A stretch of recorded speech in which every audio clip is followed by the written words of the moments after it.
नमः। श्रीमद्भगवद्गीता अथ द्वादशोऽध्यायः भक्तियोगः।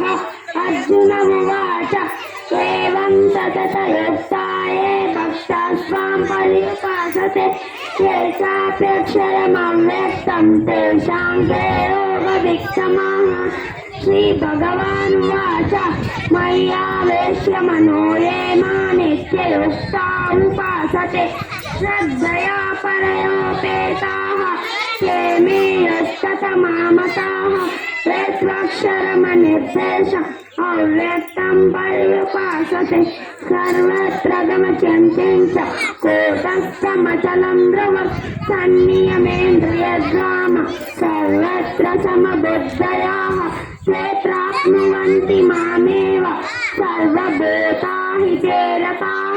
क्लेशोऽधिकतरस्तेषाम् अव्यक्तासक्तचेतसाः क्लेशोऽधिकतरस्तेषाम् अव्यक्तं पर्युपासते अव्यक्ता हि गते दुःखं देहवद्भिरवाप्यते ये च सर्वाणि कर्माणि मयि सन्न्यस्य मत्पराः अनन्यैव योगेन मां ध्यायन्तमुपासते तेषामहं समुद्रात् मृत्युसंसारसागरात् भवामि न चिरात् पार्थ मय्यावेशितचेतसां मय्येव मनादस्व मयि बुद्धिर्निवेशय शिष्यसु मय्येव अतवत्त्वं न संशयाः।